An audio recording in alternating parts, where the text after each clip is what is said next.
C'est là. Recording in progress. Progress. À part que je connais maintenant l'anglais, ça y est. Bon, voilà, donc tu veux faire la présentation ou je présente, tu veux faire l'intro? Oh ouais, je vais faire l'intro, vas-y, ouais, pas de souci. Hello tout le monde, bienvenue dans Gold Art, la chaîne 100% geek. Aujourd'hui, n'oubliez pas, avant de commencer, pour aborder déjà le sujet de la vidéo d'aujourd'hui, n'oubliez pas, comme on vous a dit la dernière fois, on est une nouvelle chaîne. N'oubliez pas de liker, partager et surtout, commenter. Ça nous donne de la force pour mon collègue à moi, Aréach et Roger, et ça nous permettra peut-être par la suite d'être nombreux. Et comme on dit, plus on est de fous et plus on s'amuse. Voilà. Exactement. Voilà. Alors aujourd'hui, on va aborder un thème. Alors, un sujet d'un manga. Je pense que tout le monde le connaît de nom. Pas besoin de le décrire ou quoi que ce soit. Ça commence par Dragon et finit par Ball. Oui, on va parler de Dragon Ball. La licence Dragon Ball, quand même. La licence qui a marqué quand même pas mal de générations, on peut le dire. Pas mal de générations, que ce soit du plus petit au plus grand. Mais pourquoi un tel succès de ce manga? C'est la question qu'on se pose tous. Pourquoi, franchement, ça a marqué l'enfance de tout le monde? Parce que moi, je pense que tous les enfants qui le regardent, on a tous été enfants, on a tous été bernés par ce manga. Pourquoi il a tellement été captivant et par la suite? Et on va parler aussi, est-ce qu'il y aura une fin à Dragon Ball? Parce qu'aujourd'hui, Dragon Ball, ça tourne dans tous les sens. Il y a des séries, il y a des films, il y a des jeux, il y a des goodies. Ça se termine jamais. Mais est-ce qu'un jour, il y aura une fin de Dragon Ball? C'est le sujet de cette vidéo aujourd'hui. N'hésitez pas à donner vos avis aussi pour ce sujet-là. Ça nous permettra aussi d'avoir vos retours et de savoir un peu vos ressentis. Voilà. Je ne sais pas si ARH, tu as quelque chose à rajouter, peut-être éventuellement. Ouais, Bon. non, mais c'était juste pour étayer un peu ce que tu dis, pour souligner en fait, pour souligner exactement ce que tu dis. En fait, l'idée de la vidéo, c'est que bon, nous, on se revendique comme étant de la pop culture, très axée sur en fait, quatre axes, hein, cinéma, cinéma, Mhm. film, série, jeux vidéo, manga, comics. Et Exactement. on aime bien les mangas, et bien évidemment, une des références du manga, ça a été Dragon Ball. Donc Dragon Ball Z, Mhm. et des innovations qui ont suivi. Donc la première question qu'on peut se poser, pourquoi Dragon Ball plaît autant et au fil des générations? C'est un shonen qui a su plaire petits et grands, qui a su aussi évoluer avec les générations. Donc moi j'ai commencé Dragon Ball Club Dorothée dans les années 90. Aujourd'hui on est en 2022. La hype Dragon Ball via Super a continué. On pourra être critique là-dessus, je pense qu'on en reparlera. Mais Mhm. pourquoi Dragon Ball, comme tu disais, Roger, pourquoi cette recette, elle marche si bien? Et aujourd'hui, bon, il y a des mangas qui font plus ou moins aussi bien, Mhm. mais Dragon Ball, pour l'instant, pour moi, à mes yeux, il y a son égal, mais difficilement. Tu vois, il n'y a pas des œuvres comme Dragon Ball, il n'y en a pas 36. Et pourtant, ça fait plus de 30 ans que ça existe. Mhm. Et deuxième question, mais c'est une question de manière générale, les œuvres qui marchent super bien, que ce soit même dans les comics, qu'on le voit bien avec Spider-Man, Batman, Superman, il n'y a pas de Mhm. fin. Dragon Ball, est-ce que Dragon Ball, ça va être un manga à l'instar de certains comics où on verra jamais de fin en fait de Dragon Ball? La question se pose. Comment on voit la fin? Est-ce que c'est un cercle sans fin ou est-ce qu'à un moment donné ça va s'immousser et ça va perdre de sa magie? Ou est-ce qu'ils trouveront toujours la recette magique, qu'ils feront toujours la hype comme Pokémon, hein? Pokémon, c'est un truc que moi, j'ai commencé que Pokémon, j'étais en école primaire. Bon, maintenant, je suis plus trop dans le monde Pokémon, mais j'ai pas l'impression qu'au contraire, la hype, elle continue à augmenter dans Pokémon. Donc voilà, c'est comment voit-on la fin, s'il y en a une, et pourquoi ça plaît autant. Voilà le débat du jour. Et bien évidemment, on va critiquer Dragon Ball, Dragon Ball Z, Dragon Ball Super, Dragon Ball ZT. On va passer point par point nos avis, en tout cas l'avis de mon collègue et mon ami Roger et du mien. Mhm. Exactement. Ben, je vais commencer éventuellement parce que Tu veux commencer par quel point, Roger? moi, je vais commencer par le. Déjà, sans trop tarder, sans trop aborder l'historique ou quoi que ce soit, Dragon Ball, déjà, comme on disait tout à l'heure, ça a apparu dans les milieux des années 85, vraiment 96-86, il me semble de tête. On a commencé par Dragon Ball, vraiment par Dragon Ball. À l'époque, en France, les mangas, c'était pas répandu encore. C'était pas encore répandu. Ça y était, mais pas encore tout à fait. À l'époque, il y avait 3 mangas. Allez, je vais te dire peut-être d'autres mangas, mais il y avait 3 mangas qui cartonnaient en France. Qui pour moi, sont des. Juste question, quand tu dis à l'époque, tu parles de quelle époque exactement? De 86, des années 86, il y avait Dragon Ball, qui était Dragon Ball, le manga que tout le monde suivait tous les jours au Club Dorothée. On regardait tout ça. Les Chevaliers du Zodiac, qui reste pour moi l'égal de Dragon Ball, et Ken le Survivant, qui est dans un autre niveau, mais à l'époque, quand on le regardait, c'était assez violent. Mais Dragon Ball, c'était plus, on va dire, quelque chose qui réunissait pas mal de personnes. Et c'était un manga qui était intéressant sur pas mal d'aspects. C'est-à-dire qu'on découvrait l'histoire de Son Goku avec une. Juste attends, je me permets une parenthèse. Tu sais, moi, je suis un peu plus jeune que toi. Et moi, je suis né en 89, pour que les gens sachent. Et donc, quand j'ai commencé le Club Dorothée, quand j'étais tout petit, hein, c'était en école maternelle ou en école primaire, et j'en ai encore de très bons souvenirs. Donc, effectivement, j'ai grandi avec ce que tu disais. Dragon Ball, Chevalier des Zodiacs, Ken le Survivant, Nicky Larson, Nick Larson, Olivier Hatton, je crois qu'il y avait Olivier Hatton, et Arma et Denis. Ouais, ça aussi. Bon, c'est le mec qui se transforme en meuf. Ouais, exactement. Ouais, Ranma et demi. Et ça, tu vois, comme quoi, toi, tu disais 86, et ben, du coup, je pense que la fourchette, elle est de 10 ans, en fait, de 80, peut-être, on va voir, peut-être de 80, des années 80 à 90, ces séries ont tourné en boucle et ça a touché déjà plusieurs générations, de toi à moi, voire même avant toi, les plus vieux, avec les Don Frank et compagnie. Et surtout que ça a touché, si on doit calculer, ça a touché 3 générations. Vraiment 3 générations. Parce qu'il y a eu la génération de 86 à 96, de 96 à 2006, de 2006 à aujourd'hui. Ça touche toutes les générations, mais vraiment toutes les générations. C'est pour ça que moi, ça me surprend vraiment. Et comme je disais, Dragon Ball, c'était le manga qui surprenait tout le monde. Sangoku avec une queue de gorille, etc., qui essaie de chercher les 7 boules de cristal et qui est confronté à des adversaires les plus coriaces. Dans les combats, franchement, on peut le dire, dans Dragon Ball, il y a eu des combats comme épiques. Dans Pai Pai, Piccolo, il y a eu l'armée du ruban rouge. Moi, l'armée du ruban rouge, c'est le meilleur arc. Ah, franchement, dans Dragon Ball, ah ouais, j'ai kiffé comment il déboîte l'armée du ruban rouge.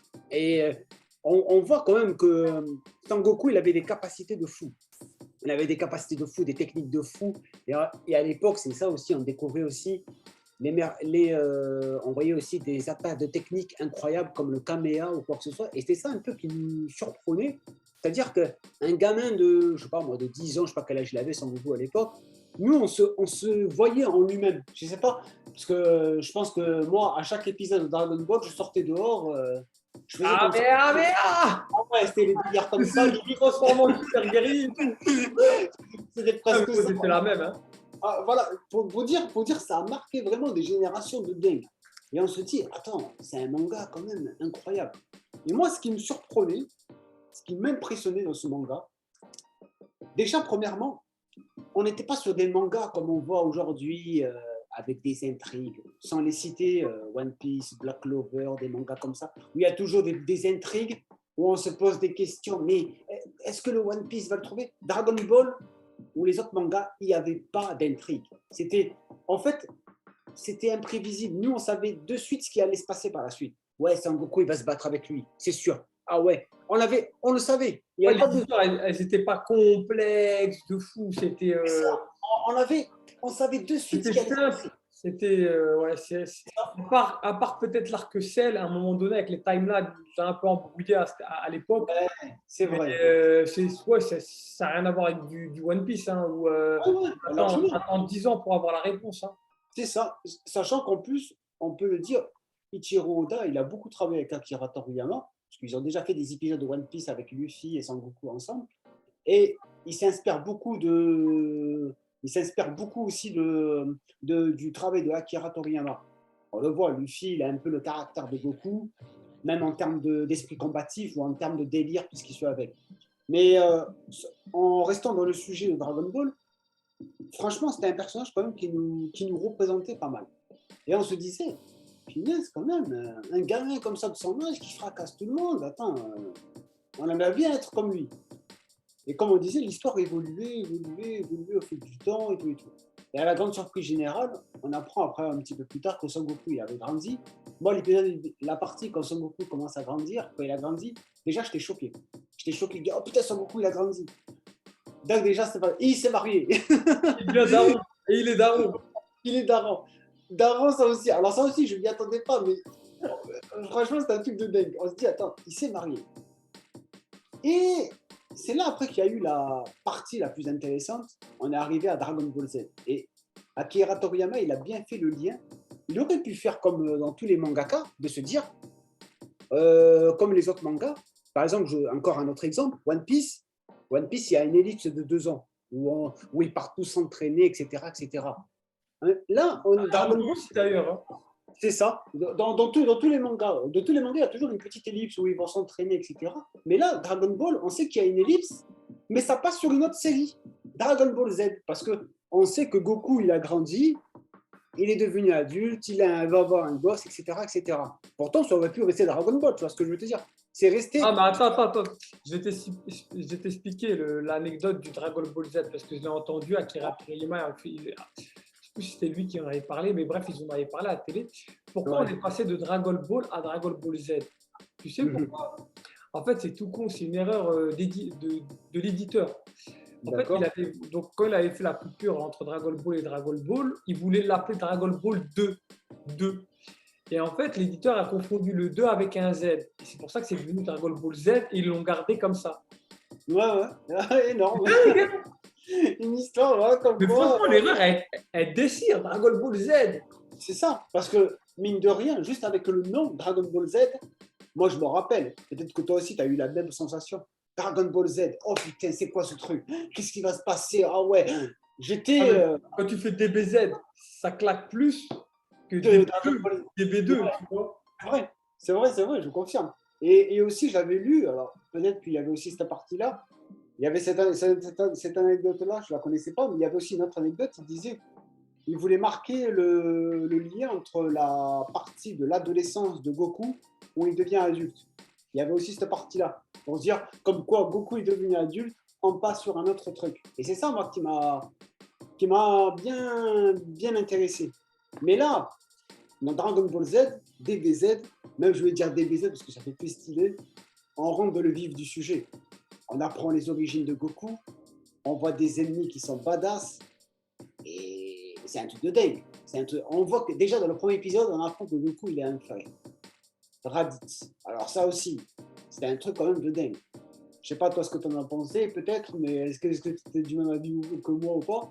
Bah en fait c'est exactement la même chose que toi, mais en fait, mais pourquoi du comment? Parce que en fait, bon, moi à l'époque, je pense que comme tout le monde, on lisait pas les mangas, on a découvert Dragon Ball via l'animé. C'est ça. Et déjà, moi, petite parenthèse, je trouve que l'animé, en plus à l'époque, ça a sublimé le manga, hein. Surtout.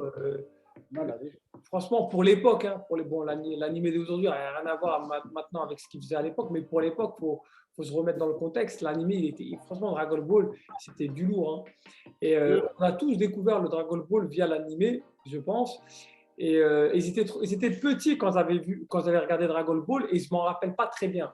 Moi, de mémoire, dans Dragon Ball, l'armée du ruban rouge, je ne m'en rappelle quasiment pas. De l'enfance. Je me rappelle à partir du combat avec Satan. Ouais. De Satan avant qu'il devienne Piccolo, tu vois, quand il était encore mauvais. Donc moi, Dragon Ball, de mes souvenirs les plus lointains, ça date de là. Et ensuite, j'ai fini tout le manga. Et c'est pour ça que là, tu sais, dans ma collection, là, je suis en train de faire la collection Dragon Ball. Je suis en train de relire Dragon Ball, les débuts, donc notamment l'armée du ruban rouge. Il y a des trucs que je me rappelle, en disant, il y a des trucs que je me rappelle, il y a des trucs que j'ai complètement zappé, tu vois, ça ne me parle même plus, et donc je redécouvre l'œuvre Dragon Ball, tu vois, ça fait plaisir. Et ce que j'ai pu constater, c'est qu'au départ, Akira Toriyama, il ne se prenait pas au sérieux. Dans Dragon Ball, ils ne se prenaient pas au sérieux. C'était des blagues, c'était beaucoup de second degré. Même l'auteur, Bulma, parfois à plusieurs reprises, elle parle au lecteur, tu sais, un peu comme Deathpool. Tu sais, Deathpool, des fois, il est conscient qu'il est dans un animé. Tu sais, Deathpool, c'est un des rares personnages à être conscient qu'il est dans un animé. Et ben dans Dragon Ball, tu te retrouves dans des situations où Bulma est consciente qu'elle est dans un manga dessiné, tu vois. Même le Goku. Donc, tu vois, il se prend vraiment pas au sérieux. Après, il y a de la baston, il y a un tournoi, il y a un enfant, il a une queue de singe, on ne sait pas pourquoi encore. Il se transforme en gorille, on ne sait pas pourquoi. Il y a quelques énigmes ou interrogations que l'auteur laisse planer, on découvre ça plus tard. Et plus l'œuvre évolue, plus les lecteurs grandissent et plus l'auteur Akira Toriyama, en fait, il se renouvelle. Une fois qu'il a fait de l'humour, une fois qu'il a fait des trucs marrants, entre guillemets, pas très sérieux, ça reste un shonen et il évolue en même temps que les lecteurs et ça devient de plus en plus sérieux et Goku a des adversaires de plus en plus dangereux et ses combats deviennent de plus en plus difficiles et on a toujours cette progression, tu vois, dans Dragon Ball et je trouve que ça a été parfait de Dragon Ball à Dragon Ball Z. L'auteur, il a toujours su nous trouver des menaces de plus en plus grandes et pour moi, en termes de shonen, on ne peut pas faire mieux. Dragon Ball, on peut difficilement faire mieux. Tu vois, on pourrait le comparer avec des Naruto, des One Piece et des Bleach, qui sont pour moi le haut du panier, qui sont le saint graal des shonen, hein, qui reste pour moi le top du top. Il ne faut pas oublier une chose, c'est que Dragon Ball date des années 80, comme tu l'as si bien dit, et Dragon Ball, Akira Toriyama, il a inspiré tous les autres mangaka à succès, que ce soit du Naruto à Oda dans One Piece ou à l'auteur de Bleach. Tous ces gens-là appellent Akira Toriyama le maître. Et il a été, on va dire, le fondateur du genre, tu vois. Et il faut rendre à César ce qui appartient à César. Et encore aujourd'hui, quand je relis du Dragon Ball ou du Dragon Ball Z, je kiffe. Bien sûr, bien sûr. Mais surtout quand tu dis que les mangaka, les nouveaux mangaka se sont inspirés de Akira Toriyama, je vais te donner un exemple tout bête, mais tout bête. Je ne sais pas si tu vois dans tous les mangas, tu as toujours la partie où tu as toujours le personnage, il découvre un nouvel ennemi, mais il voit qu'il est trop faible pour le battre. Là, il se dit, qu'est-ce que je dois faire? Je dois m'entraîner. Dans tous les mangas, tu vois toujours la même scène du héros qui va s'entraîner pour battre son nouvel adversaire qui est plus puissant, etc., etc. Ça peut durer 1 an, 1 jour, 2 jours, on ne sait pas. D'où est-ce que ça s'inspire? Ça s'inspire de Dragon Ball Z. Ah ouais, ça, non mais juste des petits détails comme ça, tu vois. Juste pour rebondir à ce que tu dis, mais même quand tu regardes les personnages principaux, quand tu regardes Naruto, Luffy, ils adorent manger, ils sont un peu bébêtes, ils sont un peu cons. C'est des traits. Naruto, il est habillé en orange comme Goku. Luffy, dans l'attitude, par moments, on dirait Son Goku quand il était un peu plus jeune, tu vois. Ils ont des points communs qui sont tirés du genre, tu vois. Et tu retrouves ça dans plein de mangas, dans Fairy Tail, alors que j'ai pas lu Fairy Tail, tu vois. Un peu bourrin, un peu. Il a donné le tempo en fait à Akira Toriyama via cet talent. En fait, Dragon Ball, c'est un étalon pour le genre shonen. Non, mais c'est vrai, c'est un étalon et c'est un pionnier, ça reste un pionnier. Après, je dis pas que c'est bien ou c'est pas bien. Dragon Ball, chacun fait son point de vue, tout ce qu'il fait avec. Mais ça reste vraiment la référence tuning, comme tu disais, du Japon. Aujourd'hui, Dragon Ball, tu vas au Japon, on te parle comme si c'était limite une divinité, alors que ça reste juste un manga, mais ça reste le manga de référence. Il y avait aussi autre chose, moi, qui m'a marqué aussi. Comme tu disais, il y avait des ennemis de plus en plus badass. Dans Dragon Ball Z, il y a eu un ennemi qui est apparu, qui par la suite deviendra son meilleur ami rival. C'est quand même l'arrivée d'un ennemi assez badass, on peut le dire. Vegeta, quand même, franchement, on peut le dire. C'est un ennemi. Moi, à la base, quand j'ai vu le premier combat de Son Goku et Vegeta, la toute première fois, je me suis dit, putain, Goku, il va le défoncer.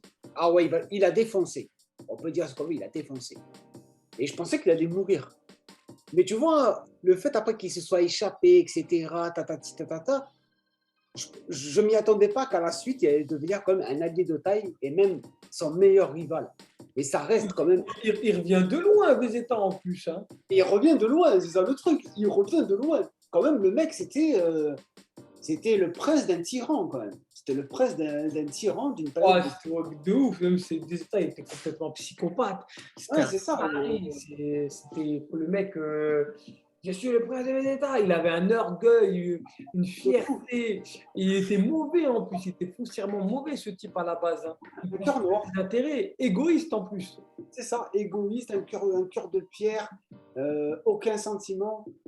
Et vraiment, le mec qui, sans pitié, il est sans pitié. Et on le voit même quand, surtout, moi, quand on voit son vrai visage, autant quand il arrive dans l'arc quand il se bat avec Goku, cet arc-là, on voit pas encore son vrai visage. Où on voit son vrai visage, c'est quand il arrive à Namek.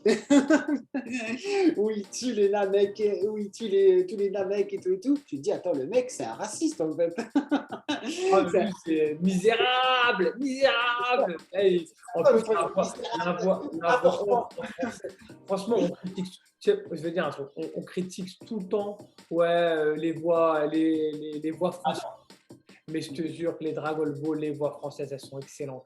Après, je ne sais pas si c'est parce qu'on a grandi avec et donc du coup on est matrixé et on reconnaît les voix et on adore. Mais moi, quand tu entends la voix de Sangoku, enfant ou adulte, ou quand tu entends la voix de Vegeta, quand tu entends la voix de Piccolo, mais c'est franchement, c'est excellent. C'est surtout la voix de Vegeta, comme tu disais, les pétasses de cap qu'il faisait. Et nous, on allait en école primaire, on écoutait un mec péter un cap, faire des écrasements de tête sur des aliens et tout.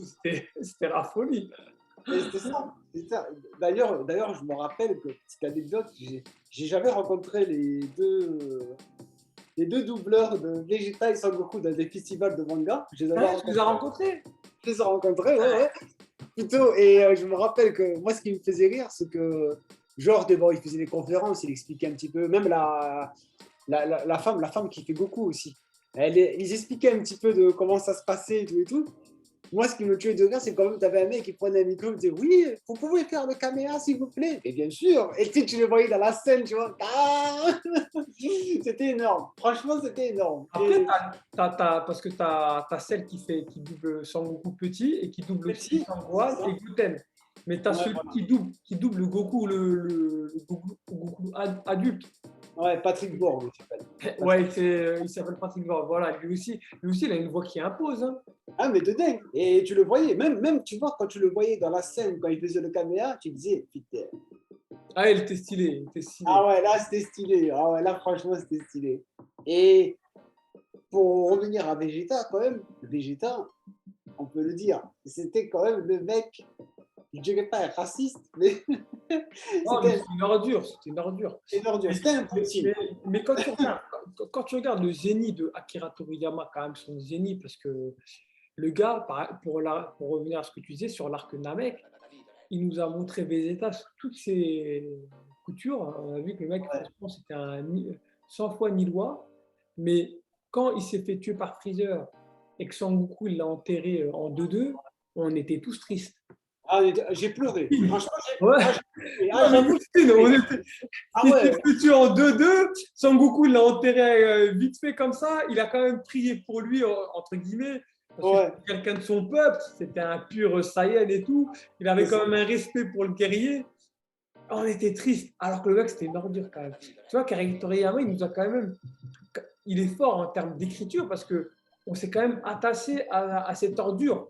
Voilà, bon, maintenant, c'est facile de le dire parce qu'on sait ce que est devenu Vegeta, qu'il est devenu, la place qu'il a pris. Mais à l'époque, c'était pas évident parce que Vegeta, c'était quand même une ordure. Et même dans Dragon Ball Z, pendant longtemps, c'était resté un mec, il n'était pas très fiable. Hein. Non, pas du tout. Surtout en trahison et tout. C'était le genre de. En trahison, il attendait que Sangoku il baisse sa garde pour lui. C'est ça. Et surtout que ce qui me faisait aussi rire, c'est que à chaque fois Vegeta, il devenait puissant, mais Goku avait toujours une longueur d'avance. Ça a toujours le même délire. Donc, il arrivait là, Pam, Goku il est arrivé là. Pam, il est arrivé là. Il est arrivé toujours une longueur d'avance. Mais tu sais que ça, c'était même scénaristiquement, bon, ben, parce que Goku devait rester en tête, parce que c'est le personnage principal, c'est celui qu'on suit, mais même ça restait quand même cohérent, parce que si jamais Vegeta venait à dépasser Goku, à l'époque, hein, il serait devenu Freezer 2. Le seul truc qui faisait que Vegeta partait pas en couille, c'est parce qu'il savait qu'il était sous le level de Son Goku. Et son objectif à Vegeta, il l'a dit dans l'arc Dragon Ball, ça a été clair, dans l'arc Buu, Vegeta l'a expliqué. Il est resté sous la tutelle de Goku pour deux raisons. Parce qu'il pensait que la force de Son Goku venait de l'amour qu'il avait avec ses proches. Et que cette force-là lui donnait la capacité de tout surmonter. Et Vegeta recherchait ce pouvoir-là, donc il s'est allié au groupe de Goku en espérant en fait développer cet amour et par la même occasion développer ce pouvoir. Et il le dit dans Dragon Ball Z avec Buu, il lui dit qu'aujourd'hui, il a développé cet amour, ce formidable sentiment que lui aussi ressent, mais qui reste toujours en dessous de Goku parce que Goku a quelque chose d'autre. Goku est un génie du combat à part entière. Mais pour revenir à ce que je te disais, si jamais dans Dragon Ball Z, ou au début de Dragon Ball Z, par exemple à l'arc par exemple des cyborgs, s'il était passé devant Goku et qu'il n'y avait pas la menace des cyborgs, il serait parti en cacahuète ce gars-là. Il est encore foncièrement mauvais. Eh ben, je vais te dire un truc, ça va te surprendre. Alors, je ne suis pas Dragon Ball Super, je le suis. Moi, j'ai un collègue à moi, il se reconnaîtra, je lui ai fait une petite dédicace. C'est un grand fan de Dragon Ball, je lui ai fait une petite dédicace. Il m'a montré un petit peu ce qui se passe dans Dragon Ball Super. Et je peux te dire que là, ce qui se passe, je crois que Vegeta, il est au même niveau que Goku, actuellement. Ah, c'est confirmé. Pour ce que j'ai vu, pour ce que j'ai pu apercevoir, même si j'ai vu rapidement, il est au même niveau. Ce que je veux dire par là, c'est que à la fin de Dragon Ball Z, à la fin de l'arc Buu, Vegeta devient foncièrement gentil. Il n'y a pas de souci. S'il devait mourir, il partirait au paradis. Mais avant, en fait, plus on se rapproche de l'arc de la fin de Dragon Ball Z, et plus Vegeta devient quelqu'un de bon. Mais il y a cette transition. Et plus tu descends vers le bas, juste après l'arc Freezer, Vegeta est encore mauvais, encore le cœur dur. À l'arc des cyborgs, c'est pareil. À l'arc Cell, il commence à devenir de plus en plus bon, mais il a quand même cette rancœur. D'ailleurs, c'est à cause de son arrogance que Cell a avalé ses 18 et est devenu Cell en forme parfaite. Et en fait, c'est pour ça que le personnage Vegeta, c'est un personnage magnifique parce qu'il y a cette progressivité, il y a cette évolution. C'est le personnage qui a subi le plus d'évolution avec bien évidemment Sangoku et Sangohan, tu vois. Mais moi, je maintiens l'idée que Vegeta, en termes de bien et de mauvais, il est en transition. Et le fait, en fait, d'être entouré d'amis et le fait de rester sous Sangoku a fait que ça l'a un peu jugulé, tu vois, dans cette énergie, tu vois. C'est vrai. Il y a eu cette transition-là qui était intéressante. Et moi, je voulais rebondir sur autre chose aussi. Et c'est pour ça, après, on parlera, excuse-moi, je te coupe, on parlera de Dragon Ball Super.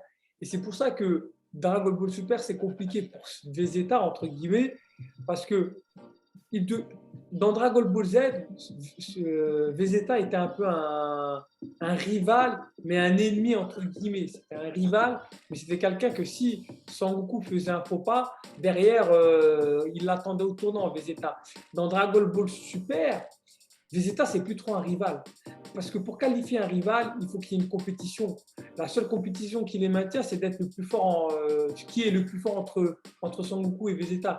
Mais si demain ils se la mettent, ils se la mettront jamais à mort. Tu vois, c'est pas comme dans Dragon Ball Z quand ils se sont battus à l'arc Buu ou dans Dragon Ball à l'arc Raditz, à l'arc des Saiyans.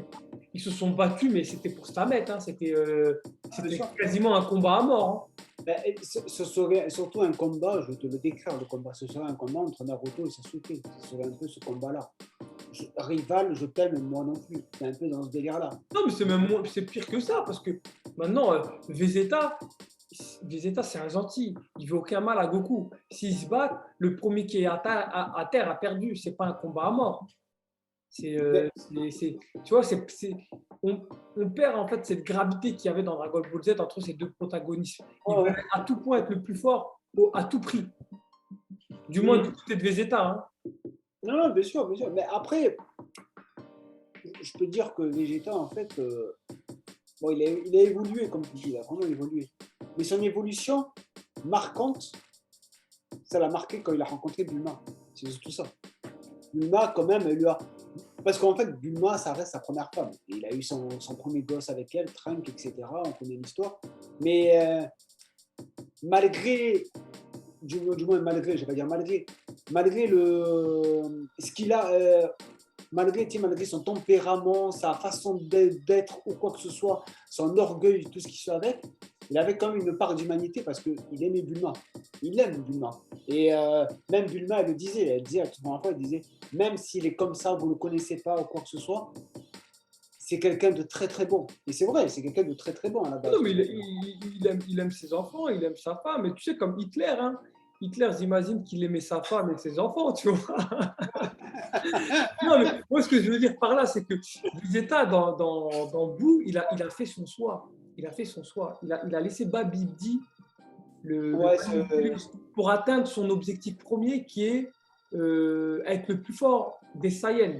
C'est son objectif premier. Après, je ne suis pas en train de dire qu'il préfère, qu'il serait capable de sacrifier son fils ou sa femme ou sa fille pour atteindre cet objectif, mais il peut aller loin dans cet objectif, quitte à rejoindre les forces obscures, tu vois. c'est vrai, c'est vrai. Ben, elle a pas avec Babidi. Cette partie-là avec Babidi, je l'avais oublié. C'est Mais vrai qu'il a. il a déglingué des mecs dans, tu sais, dans le, je sais plus c'était quel tournoi là, le numéro combien, mais dans le début de l'arc de Boo, ça commence avec un tournoi et il Ouais, envoie un Big Ban Attack là, il envoie un Big Ban Attack dans les tribunes. Hein, ouais, pour ouais, c'est vrai, rien c'est vrai. dire beaucoup et il a tué des milliers de civils qui n'ont rien demandé. Hein. Ouais, ouais, c'est vrai. Je m'en rappelle, je m'en rappelle. Et même pour te dire que cette scène, Ah, il est elle mythique. était marquante. Elle était marquante parce que après il meurt, il se sacrifie. On connaît l'histoire, il se sacrifie et tout. Et à un moment, il va dans le comment ils appellent ça, le bureau du paradis pour te déterminer quand tu vas au paradis et en enfer. Et comme ils ont vu qu'il y avait une menace sur Terre de Boubou qui arrivait, etc., etc., lui, il est arrivé avec son auréole. Il lui a dit oui, il y a la sœur de Tortue Géniale qui arrive. Elle lui dit oui, je vous ramène cet homme, on va l'envoyer en enfer. Et ils disent non, non, non, on a besoin de lui. Sur Terre, il y a Bou qui est en train de foutre un chaos et Sangoku, il a besoin de lui. Donc, il va y retourner et il va aller combattre Bou. Et pour te dire quoi, comment ils avaient besoin de lui, tu vois, parce que malgré l'acte qu'il a fait le Big Bang, il aurait pu aller en enfer tout de suite. D'ailleurs, on peut en parler de l'enfer. On en parle de l'enfer, on va l'enfer et le paradis de Dragon Ball Z. On peut en parler. Sa mythologie, elle est dingue. Alors, même ça, franchement, je trouvais que c'était loufoque quand même. C'était loufoque. On arrive comme le paradis. Alors, Son Goku qui part au paradis pour aller rejoindre Kaio, pour qu'il va s'entraîner. Mais en dessous, tu as l'enfer. Et tu as l'enfer, donc tu as deux mecs avec des espèces de cyclopes qui gardent l'enfer. Je ne me plus de leur prénom, là, avec leur tête de corne, là. Et qui gardent tous les ennemis qui sont morts. Tu as les Freezer, les Cell, les Babidi, etc. Alors, ça, par contre, c'était. Franchement, c'était loufoque. À la fois, ça me faisait rire. Je me dis, attends, les mecs, ils sont en enfer, mais ça va, ils se la coulent douce, tranquille. En Ils sont faisant. posés. Et je me rappelle même, ils s'amusaient à regarder Cell. Tu avais la scène où tu avais Freezer et Cell et d'autres méchants de Dragon Ball et qui regardaient le combat Boo et Goku. Oui, exact, exact. Allez, défonce-le. Vas-y, défonce-le. Ouais, L'enfer, en fait, c'est Hela. L'enfer, c'est Hela. Ils étaient les boss de l'enfer et tout. c'est ça. D'ailleurs, même, ils avaient sorti un film. C'était le film avec John Amba. John Amba, il libère tous les ennemis de l'enfer. C'était pendant l'arc de Dragon Ball Z. Quand Ah, ils débarquent sur Terre, même. il débarque sur Terre. Et à un moment, t'as Gohan, il se bat avec Freezer. Et je me rappelle. Ah, il le met à l'amende, il le défonce. Et même Freezer lui dit, mais qui es-tu? Il lui dit, tu te rappelles pas de moi? Moi, je me rappelle de toi quand j'étais petit. J'étais un petit enfant, mais là, maintenant, j'ai grandi. Et t'as Freezer, il le reste. Mais t'es le fils de Goku. Ah, cette scène est tuée. Et franchement, c'était les films aussi. Les films, ils ont marqué quand même l'esprit quand même de tout le monde. Je trouvais que les films, je sais pas si tu étais du même avis que moi. Je sais pas si tu m'as vu. Moi, j'en ai vu presque, je les ai presque tous vus. Moi, Mais je crois que je les ai tous vus. Moi. ouais, ils suivaient la lignée du manga. C'est-à-dire qu'on Mais savait que les films Dragon Ball, c'est un truc de dingue. Hein. ah, mais c'est un truc. Et les films Dragon Ball et Dragon Ball Z, putain, c'était incroyable. Hein. Ah, c'était quelque chose, hein. Surtout quand ça sortait au cinéma. Je me rappelle, ça sortait au cinéma. Les Moi, cinémas, je les ai jamais vus au cinéma, je les regardais en cassette. ouais, pareil. C'était dingue. Tous les films Dragon Ball Z, je les ai tous kiffés. Et Dragon Ball, je les ai tous kiffés. Il n'y en a pas un que je n'ai pas aimé. Bon, il y en a que j'ai aimé plus que d'autres. Mais je ne me rappelle pas d'un film pourri. Non, non, Que ça soit avec le frère de Goku, là, celui qui mange les fruits de l'arbre, ça soit aussi avec Goku quand il était en semi-Dragon Ball, quand il s'est battu avec comment il s'appelle ce film? Avec un Namek qui pouvait grossir. ah, c'était le cyborg. C'était pas les cyborgs? Non, c'était pas les cyborgs, c'était un Namek, il avait la capacité de dupliquer son poids. Ah oui, exact, exact. Je me rappelle, oui, oui, je me C'était rappelle. Dragon Ball. Il n'avait pas encore atteint le Super Saiyan. Garlic. Ouais, et t'avais les cyborgs, t'avais Broly, t'avais le retour de Broly. Le seul film moins bien, c'était Bio Broly, que j'avais pas trop aimé. T'avais Janemba, t'avais. Franchement, que des dingueries, les films Dragon Ball. Hein. Les 100 000 guerriers de métal. Oh là là. 100 000 guerriers de métal. Non, franchement, honnêtement, à l'heure d'aujourd'hui, quand tu regardes les films One Piece ou les films Naruto ou d'autres films, d'autres mangas, honnêtement, t'as pas la même hype. Hein. Non, t'as pas la même hype. La même hype. C'est ça. Un truc de fou. Et c'est pour ça que je dis, franchement, c'est pour ça que je dis, ça a bercé toute une génération. Et même, je vais revenir sur autre chose aussi. Un truc qui n'a rien à voir. Dragon Ball Z, c'est plusieurs licences. Jeux vidéo, manga, cartes à collectionner, goodies, habits, etc. Tout. Il y a vraiment de tout dans Dragon Ball Z. En jeu vidéo, franchement, en jeu vidéo, je le dis, hein, je peux me faire insulter, j'en ai rien à foutre, mais je le dis. Je pense qu'en jeu vidéo, c'est les meilleurs jeux de combat de jeux vidéo de manga. Tu peux ramener les Naruto, tu peux ramener les One Piece. Bon, One Piece sont nuls à chier, mais les Naruto, les One Piece, etc. Dragon Ball Z, franchement, en jeu vidéo, c'est quelque chose. Ah, c'est quelque chose. T'es dedans. Moi, après, j'aime bien Naruto, mais je te rejoins aussi. Dragon Ball Z, ils sont très, très bien. Donc, parce que là, on s'éloigne du. Bon, c'est pas trop. Ouais, c'est vrai. On a parlé de choses importantes. Mais voilà. Bon, en fait, pour toutes ces raisons, je pense pourquoi Dragon Ball et Dragon Ball Z nous ont plu et ont plu à des générations. C'est parce que c'est la recette magique.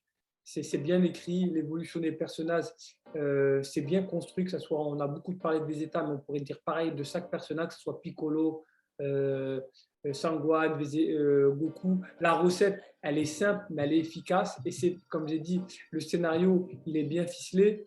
Et en termes de shonen, on a tous les ingrédients qu'il faut. On a de la baston, on a de l'humour, on a une bonne animation, parce qu'il ne faut pas aussi donner ces lettres de noblesse à l'animation qui a quand même fait... qui a quand même facilité la médiatisation du manga. Hein. L'animation, elle est top. Le studio d'animation qu'ils ont fait, c'est magnifique. Et donc, tous ces ingrédients ont fait qu'aujourd'hui, Dragon Ball Z, c'est un incontournable du genre. Et aujourd'hui, se pose la question, c'est la suite de Dragon Ball Z. Est-ce que Dragon Ball, les déclinaisons qu'il y a eu GT, si tu te rappelles de Dragon Ball GT, moi j'ai regardé Dragon Ball GT. J'ai été très vite, en fait, très vite déçu. Dragon Ball GT, j'étais très vite déçu. Avec le temps, en grandissant, maintenant, je relativise un peu plus l'œuvre GT, tu vois, parce qu'il y avait quand même du bon, il y avait quand même des bonnes idées. Mais ce que je n'avais pas aimé sur Dragon Ball GT, pour faire simple et rapide, c'était déjà, dès le départ, Goku il rappe ici. Bon, pourquoi pas, tu me diras, pourquoi pas. Mais en fait, c'était surtout pour le brider, en fait. On l'a rappe ici pour le brider, c'était surtout pour ça. J'ai bien aimé la transformation de Son Goku Super Saiyan 4. Je trouvais qu'elle était bien vengée parce qu'on revenait sur les origines du gorille. Donc, tu sais, on exploitait cette piste-là qui a été abandonnée à l'époque de Dragon Ball. Des Dragon Ball, le fait de se transformer en gorilléant. Comment on appelle cette forme déjà? La forme Sukun, non? La forme. Je ne me rappelle plus alors. Je ne me rappelle plus, je ne vais pas dire des conneries. Mais je trouvais que c'était intéressant de revenir là-dessus. Et aussi, le scénario, elle était pas mal. La planète Terre va mourir. On va aller récupérer des Dragon Ball en fait, au niveau des galaxies. Donc, les Dragon Ball se transformer en dragon. Bon, après, le scénario, il était un peu tiré par les cheveux parce que pourquoi pas faire un vœu tout simplement et dire que la Terre reste la Terre? Tu vois, en fait, j'ai bien aimé le scénario qui visait à exploiter en fait plusieurs univers. Donc, on se retrouvait un peu à l'instar d'un One Piece où Luffy et son équipage visitent d'île en île des univers différents. Et ben là, on se retrouvait avec Goku, Trunks et Pan qui devaient voyager de planète en planète et on découvrait des univers différents. Donc ça, c'était intéressant. Après, le fond de l'histoire, pour sauver la Terre, je trouvais ça un peu gros parce qu'on sait tous que dans Dragon Ball, rien n'est irréversible parce qu'il y a les Dragon Ball Z et tu peux tout simplement ressauver la Terre en faisant un vœu ou en la dupliquant. Ou... Il y a plein de scénarios à partir du moment où il y a les Dragon Ball. Donc je trouvais un peu cet aspect incohérent. Et le dernier truc que j'avais apprécié dans Dragon Ball Z, c'était l'histoire des Tsukuls. C'est quoi des Tsukuls? Tu sais, les ennemis des Saiyans. Les Tsuku, c'était. Je crois que c'était les Tsukuls. C'était le peuple primitif, le peuple primaire de la planète Saiyan. Excuse-moi, de la planète des États. En fait, les Saiyans ont envahi la planète des États, mais avant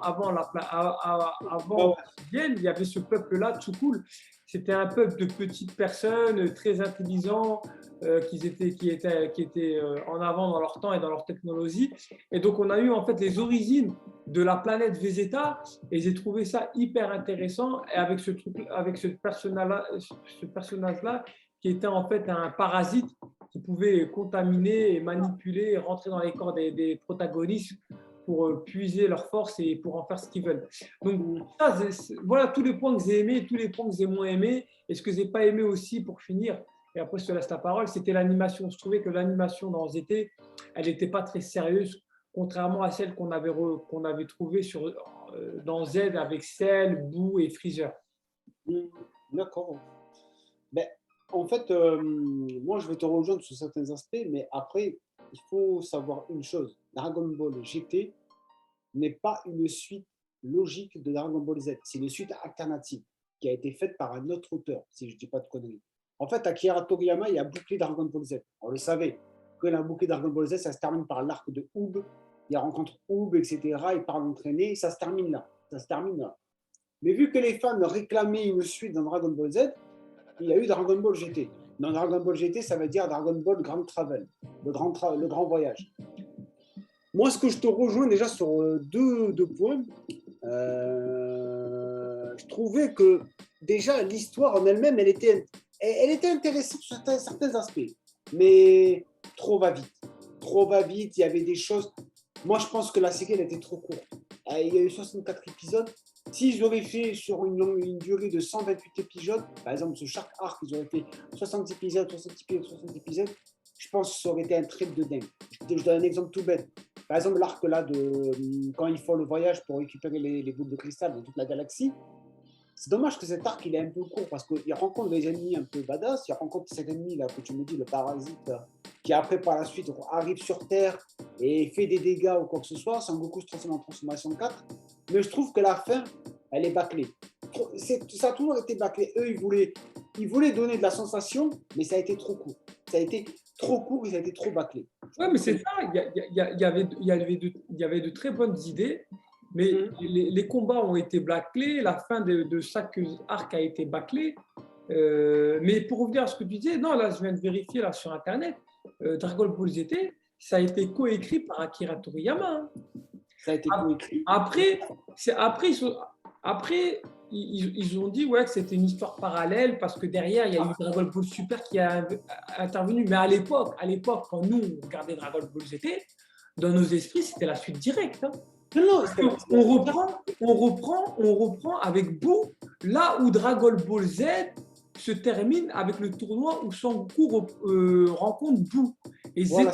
Zété repart de ce point de départ où il revient après avoir entraîné Boo pendant je ne sais plus combien d'années. Donc, dans nos esprits, c'était la suite directe. Et je pense qu'à l'époque, comment ça a été conçu et pensé, ça a été pensé et conçu pour être une suite directe. Et comme il y a eu Dragon Ball Super qui est sorti depuis, ils ont dû, à un moment donné, officialiser le fait que c'était pas canon pour qu'on s'y retrouve. Mais à l'époque, c'était canon. Hein. C'était canon. Mais quand je te dis une suite alternative, je ne parle pas de l'idée de te dire oui, c'était une suite. Ce que je parle surtout dans l'esprit, c'est sûr qu'Akira Toriyama, il a participé, mais je veux dire, eux, ils le qualifient de suite alternative. Maintenant, avec Dragon Ball Super, c'est sûr que là, c'est incohérent, il y a des incohérences de fou, mais de malade. On le voit vraiment, tu te dis, mais ça, dans Dragon Ball GT, il est comme ça, mais là, il est comme ça. Je dis, je comprends pas le délire. Et il y avait un autre truc encore que je vais revenir à Dragon Ball GT, qui m'a un peu, moi, je trouve un peu déçu. C'est l'arc final avec les 7 dragons. Alors pareil, on apprend qu'il y a en fait les 7 dragons, en fait, alors on découvre un nouveau dragon, mais ce dragon en fait se disperse en 7 boules de cristal, mais ces boules de cristal deviennent maléfiques parce que apparemment ils ont exaucé trop de vœux, etc. Blabla, bon, toute une histoire comme ça. Ouais, je me rappelle. C'était genre ils ont trop utilisé le pouvoir parce que voilà, c'était abusé, quoi que ce soit. Ouais, mais c'était abusé, mais franchement, il était nul à chier, je trouve. On voyait des dragons badass, tu te disais, ah ouais, mais lui, il a l'air fort et tout et tout. Goku, il se battait avec eux, limite, il les battait en un seul épisode. Pour te dire, c'était vraiment. Je me dis, attends, même le combat à la fin, avec la fusion entre Vegeta et Goku pour faire Gogeta 2. Ouais, Super Saiyan 4, un peu de Gogeta 4. Ouais, Gogeta 4, ouais, elle était éclatée, franchement. J'aime bien. Non, moi, ce qui m'a tué, c'est qu'il fait un Kamehameha, feu d'artifice. Ouais, voilà, ça aussi. Alors, ouais, je t'ai attendez, mais tu nous fais quoi là? Qu'est-ce que tu nous fais, franchement, sérieusement? Mais c'est exactement ça, en fait. Il y avait de bonnes idées, mais ils les ont bâclées, ils les ont pas prises au sérieux. Ouais, c'est dommage. C'est dommage parce que, comme tu disais, moi, franchement, les transformations 4 de Goku ou de Vegeta, je l'ai kiffé. Pour moi, c'est les meilleures transformations. En plus, ça suivait la logique comme tu disais, du manga. Tu te disais, ah ouais, il a passé à la transformation 4. Ah ouais, c'est ça alors. Ah oui, donc il va y faire. Bestial, il était bestial avec des poils et tout. Ah ouais, trop stylé, trop stylé. Et voilà, je me suis dit, mais là, franchement, ils ont fait un truc, mais voilà. Et il y avait un autre truc que je voulais revenir sur Dragon Ball GT. Pareil, c'est l'histoire donc de Goku qui est rat petit. Alors, il est en rat petit, d'accord, c'est bien, etc. Et en fait, rappelle-toi de l'histoire, il part récupérer les 7 boules de cristal dans toute la galaxie pour retrouver sa taille. Mais dans tout le manga, il garde sa taille. Il garde sa taille parce qu'à un moment, il récupère les 7 boules de cristal. Il aurait pu faire le vœu de dire je veux récupérer ma taille originelle, etc., etc. Mais non, le mec, il garde sa taille sa taille d'enfant du début à la fin du manga. Ouais, même à la fin, quand il s'en va avec ses runs sur son dos, il s'en va petit. Hein. Ouais, il s'en va petit.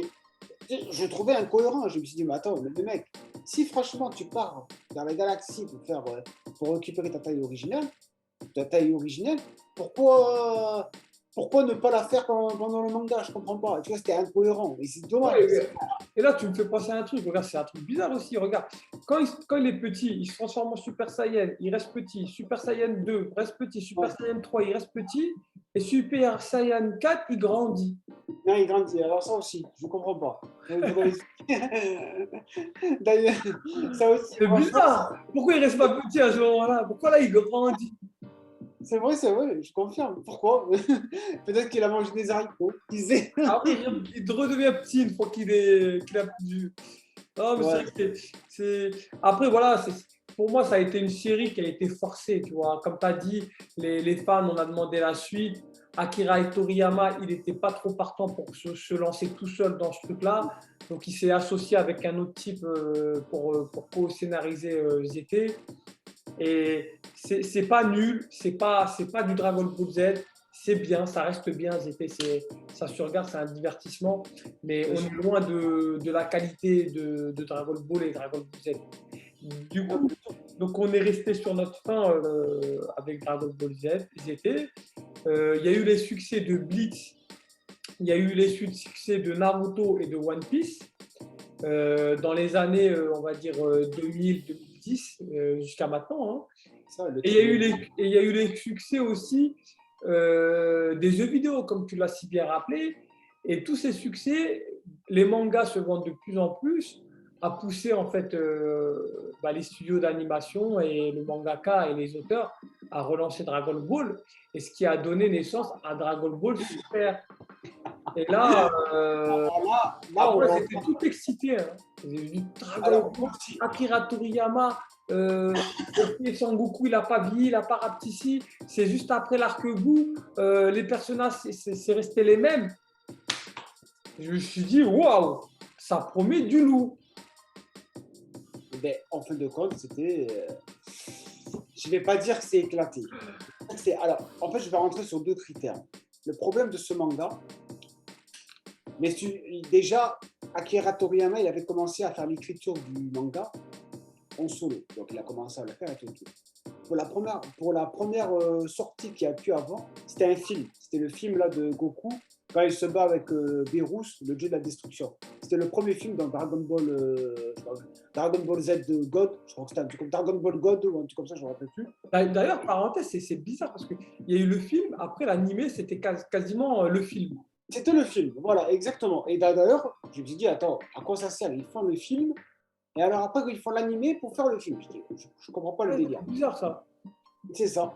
Et en fait, le problème de ce manga, ce que je trouve, moi, dans Dragon Ball Super, ce qui est dommage, bon, déjà, là, bon, ils ont voulu améliorer les dessins, etc., etc. Mais comme je disais, c'est trop les dessins. J'ai l'impression de voir des arcs-en-ciel dans les dessins. C'est trop abusé, c'est trop coloré, c'est trop. Après, là, ils veulent le rendre accessible à tout âge. C'est pour ça, quand je dis que ça plaît toute une génération. C'est exactement ça. Hein. C'est ça, il est accessible à tout âge. Moi, j'ai ma petite nièce, elle a 2 ans ou 3 ans, elle va le regarder. Elle va dire oui, je regarde Dragon Ball Z. Parce que kiffe. Et c'est accessible à tout âge. Parce qu'à l'époque, quand on regardait Dragon Ball Z, par exemple, l'arc de Cell, je me rappelle d'une scène dans l'arc de Cell, tu vas me dire peut-être que toi tu t'en rappelles ou pas, quand il voulait absorber ses 17, on voyait, il a pris sa queue, il voulait l'absorber et on voyait l'intérieur de sa queue. C'est une espèce de. On l'envoyait à l'intérieur, c'était dégueulasse. Et cette scène, elle a été censurée. Elle a été censurée parce que c'est trop violent et tout. Là, aujourd'hui, ils essaient de rendre accessible Dragon Ball Super pour faire moins de scènes violentes et tout et tout. Et il y a une scène que tu as dû voir, que tu as dû rigoler.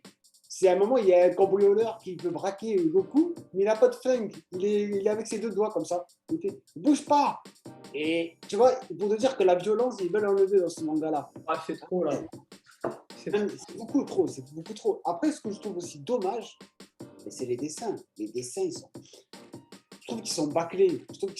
Après, il me semble, de tête, si je ne dis pas de conneries ou pas, Akira Toriyama supervise le Dragon Ball Super. Du moins, son manga, lui, il les dessine et tout, mais l'animé, il est avec eux, mais c'est une autre équipe qui les dessine. Il me semble que c'est un truc comme ça. Et tu vois la différence, parce que moi, quand je lis Dragon Ball Super, en scan ou quand je le lis dans les mangas, les dessins, c'est du Akira Toriyama. C'est pas un apprenti, un assistant ou quoi que ce soit. Là, dans le manga, quand on le regarde dans l'animé, c'est... Laisse tomber, j'ai mal aux yeux. J'ai peur des lunettes, je me dis si je ne dois pas les rechanger parce que c'est abusé. Mais même, dis-toi, Akira Toriyama, il a changé son style de dessin. Hein. C'est plus trop le même style de dessin par rapport aux années 90, quand il dessinait Dragon Ball Z. Hein. Il dessinait des personnages bien plus musclés, bien plus, avec des traits bien plus durs. Là, il est tout en rondeur, son dessin est tout en rondeur. Même lui, tu vois, il a évolué dans son dessin. Et moi, en tout cas, après c'est mon avis, moi, c'est une évolution. J'apprécie moins. Je préférais les anciens dessins.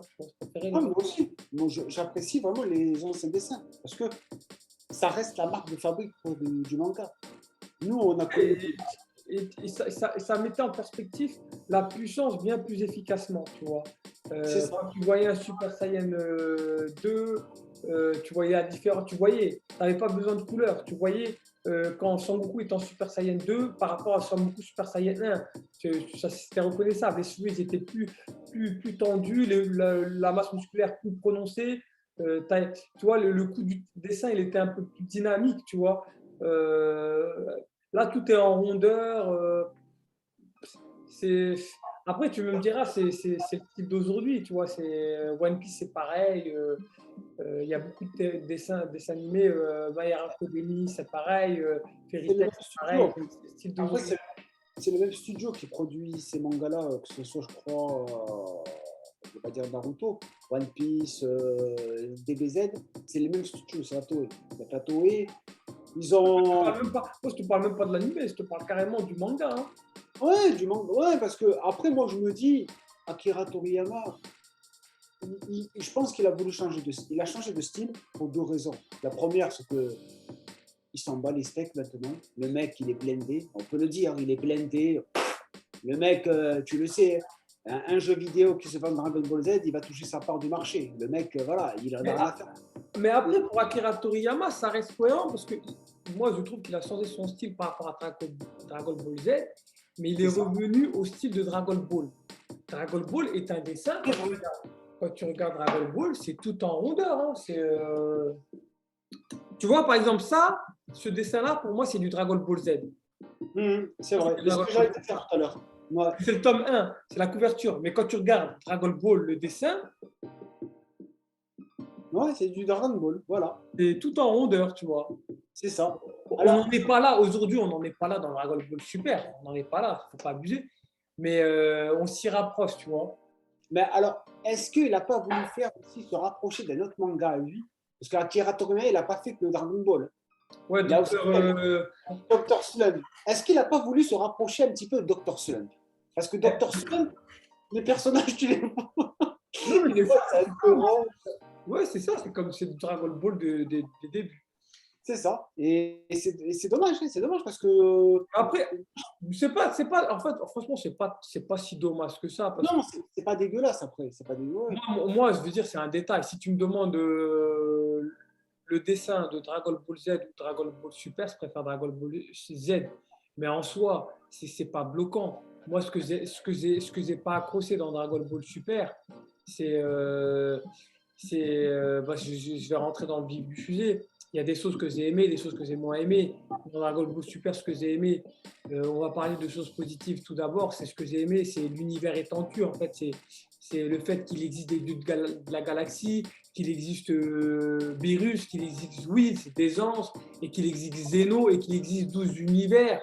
Donc potentiellement des Saiyans supplémentaires, potentiellement des menaces, on va dire, j'allais dire internationales, mais des menaces galactiques, tu vois, de l'ordre de l'univers. Donc je me suis dit, ça ouvre un panel de possibilités infinies quasiment. Ça, j'ai aimé cette idée qu'a eu Akira Toriyama d'étendre cet univers de cette manière, même si ça a ses lots d'incohérences.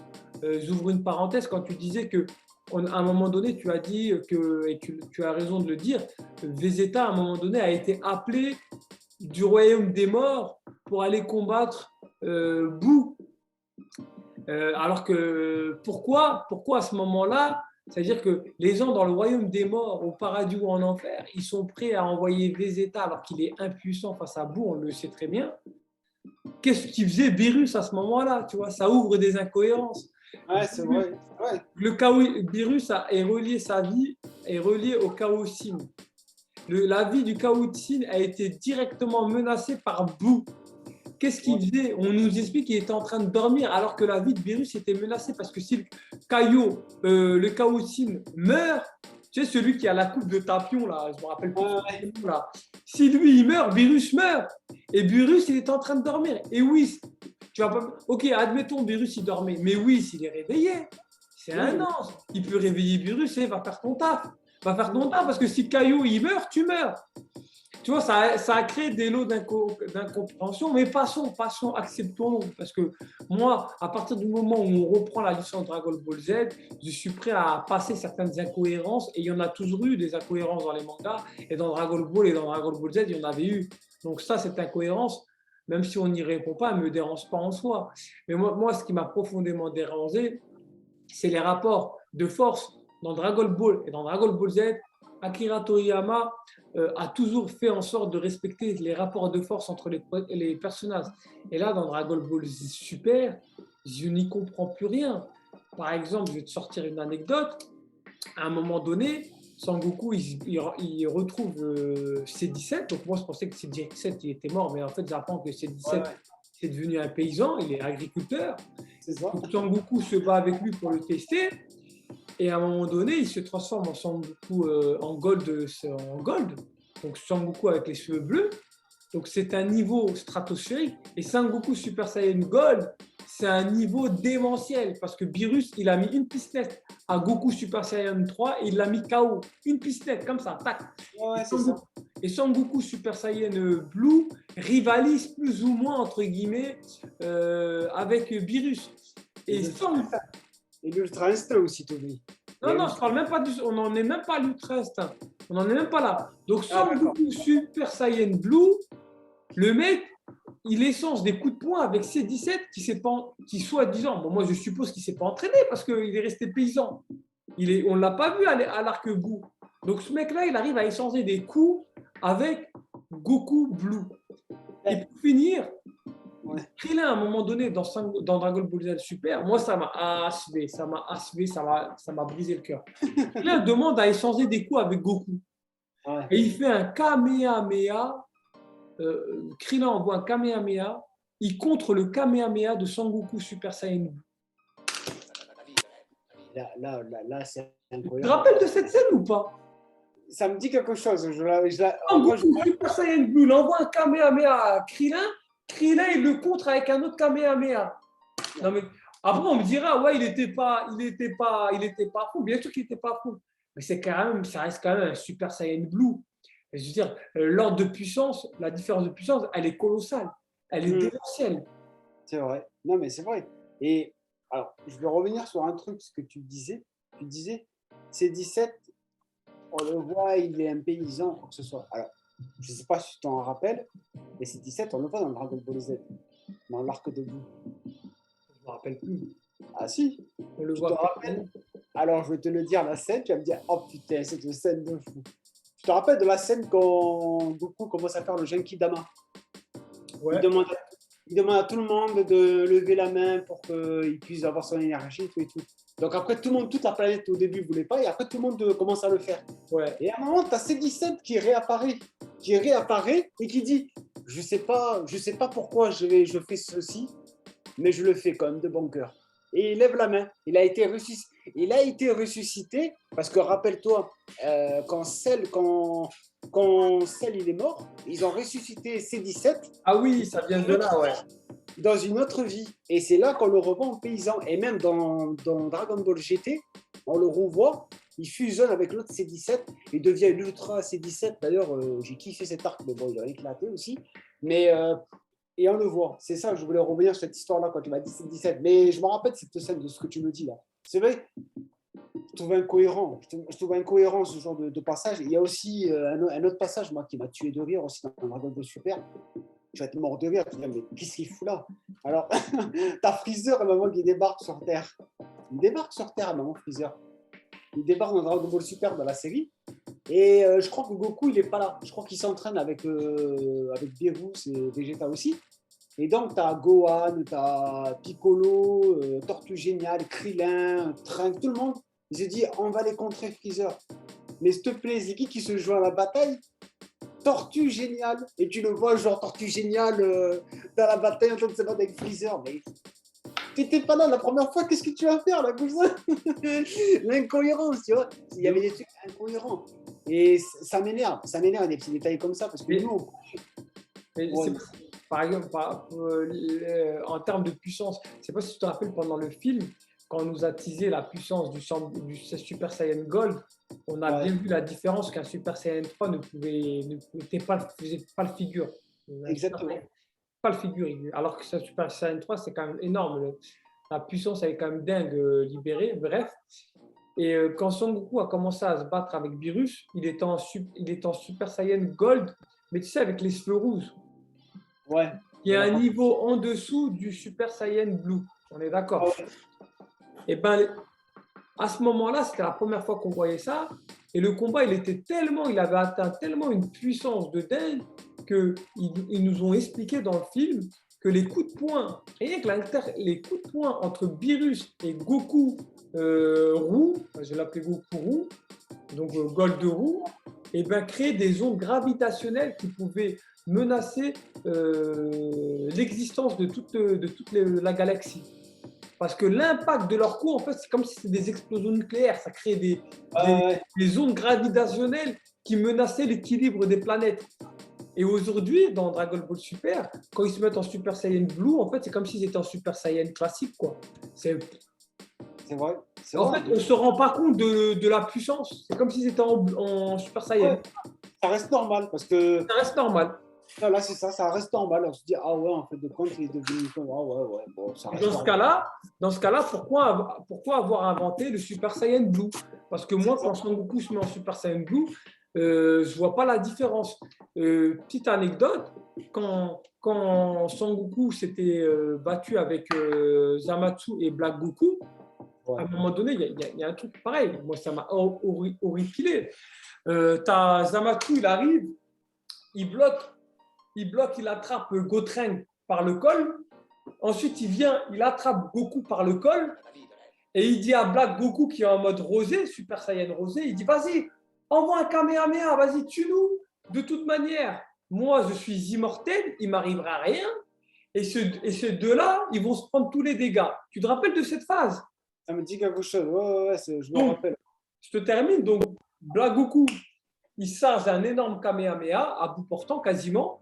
Donc, à ce moment-là, déjà, je me dis, attends, t'as Trunks et t'as Son Goku, ils sont rattrapés par le coup, ils ne se défendent pas. Tu vois. Je veux dire, à un moment donné, c'est du combat. Ils peuvent se libérer facilement avec un coup dans le foie. Mais bref, admettons, Black Goku, il envoie un super Kamehameha.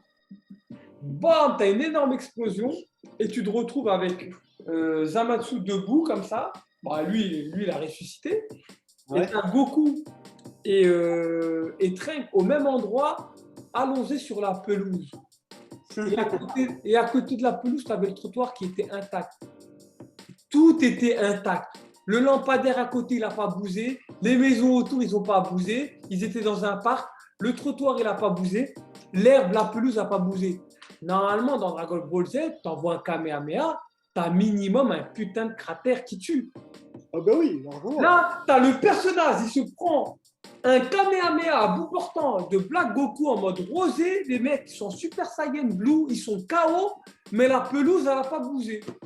Non, je me rappelle. Non, mais c'est un truc de fou. C'est le détail qui tue. Il n'y a pas le souci du détail et il n'y a pas le souci de la cohérence en termes de puissance. Non, mais c'est vrai. Et c'est un peu ça, en fait, qui tue la licence aujourd'hui de Dragon Ball. C'est que c'est pas incohérent, c'est incohérence. Comme là, tu me parlais de Zeno. Zeno, apparemment, c'est le personnage le plus puissant de Dragon Ball Super. Ouais, d'accord, ok. Mais qu'est-ce qu'il fait? Parce que tout le monde flippe de lui. On dirait une petite punaise. On dirait une punaise. Et le mec, apparemment, tout le monde flippe de lui. C'est l'adversaire. Le personnage, même Beerus, il a peur de lui. Alors que Beerus, ça reste le dieu de la destruction. Bah, attends, t'as peur d'un truc comme ça, mais c'est qui ce personnage? Parce que moi, Zeno, tout le monde me dit c'est lui le personnage le plus puissant. Mais par exemple, quand Goku va parler avec Kaio ne parle pas de lui. Il ne dit pas oui, Zeno reste le personnage le plus puissant. Parce que ouais, mais ça, à la limite, c'est des incohérences qu'on doit accepter. Parce qu'à l'époque de Kaio, on ne savait pas qu'il allait avoir cet univers étendu. Ça, c'est comme l'histoire de Vegeta, comme je te disais, ils les appellent Vegeta, mais ils auraient pu réveiller Beerus. Ça, c'est des incohérences, il faut les accepter.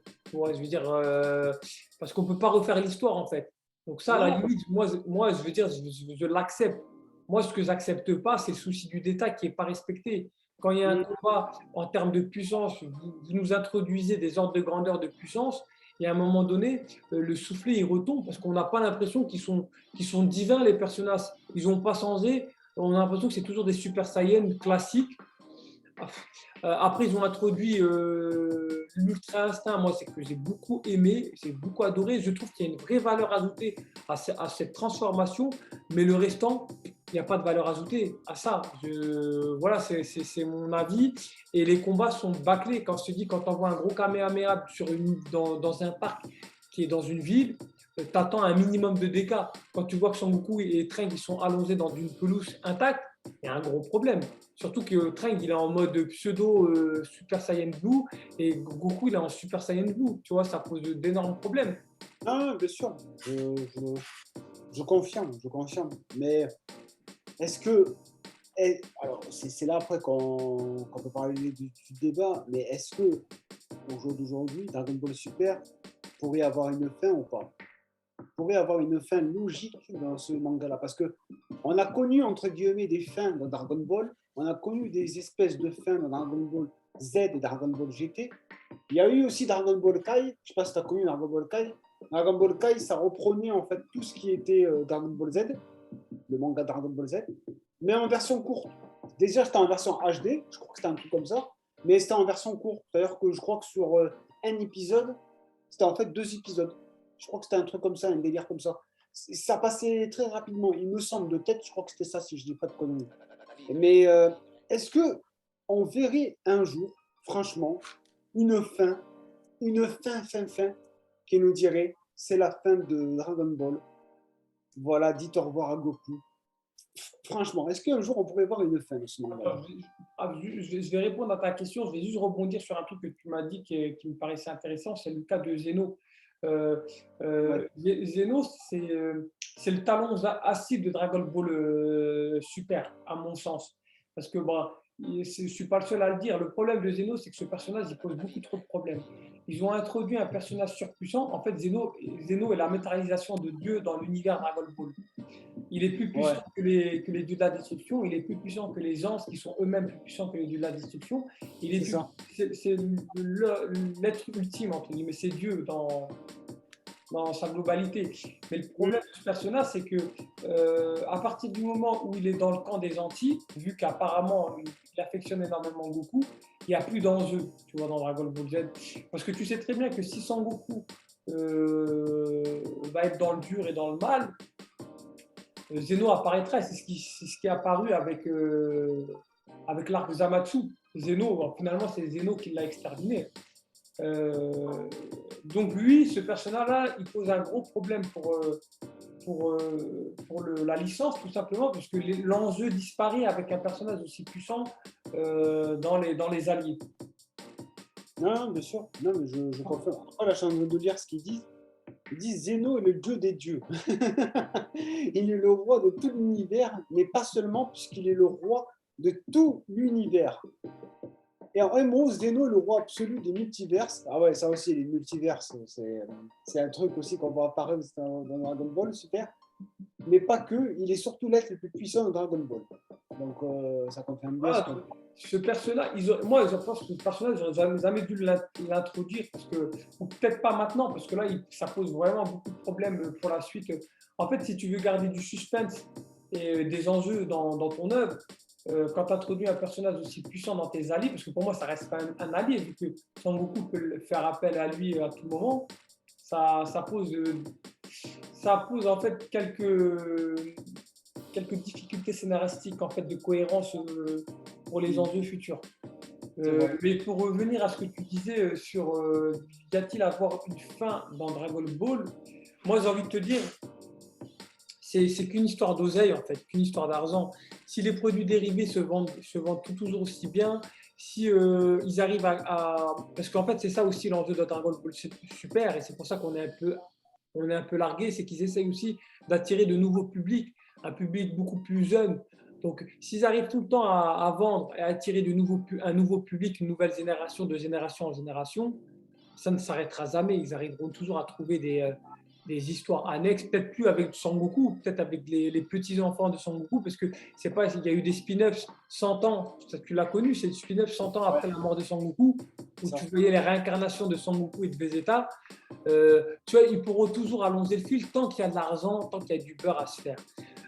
C'est comme les Marvel, c'est comme les Spider-Man, les DC Comics, c'est comme toutes les licences, c'est comme Star Wars, tu vois. Star Wars, ça n'aura jamais de fin parce que ça se vendra tout le temps. À partir du moment où ils arrivent à intéresser la génération, ça n'aura jamais de fin. Maintenant, la question qu'il faut se poser, à mon avis, c'est que ça ne se terminera jamais parce que ça se vendra tout le temps. La question qu'il faut se poser, c'est sous quelle déclinaison, sous quel format, sous quelle qualité ça va continuer, tu vois. C'est Ouais, mais moi j'aimerais bien que ça continue parce que moi en fait ce qui m'agace, Dragon Ball en fait, c'est à partir de Dragon Ball Z où on commence à voir tout. En fait, ça devient une famille, Dragon Ball Z. Dans Dragon Ball Z, Krillin, Goku, Gohan, tous, c'est une famille unie. Ils se battent tous unis. Moi, ce que j'aimerais avoir, comme tu dis, c'est une déclinaison de d'autres personnages. Par exemple, moi, j'aimerais voir Goten à l'œuvre. J'aimerais voir Trunk à l'œuvre. Tu vois, voir leur évolution. Parce que on sait très bien que c'est les fils de Goku, de Vegeta, etc. Mais ils sont restés au même niveau. Bon, hormis les fusions qu'ils savent faire, hormis ça, il n'y a pas de choses incohérentes. Tu vois. Gohan, lui aussi, tu vois, il a perdu ses pouvoirs. J'aurais bien voulu que derrière, il nous montre s'il va récupérer ses pouvoirs. Certains me disent oui, mais apparemment, ça y est, dans Dragon Ball Super. Mais moi, j'aimerais bien avoir une déclinaison de ce personnage. Tu vois ce que je veux dire?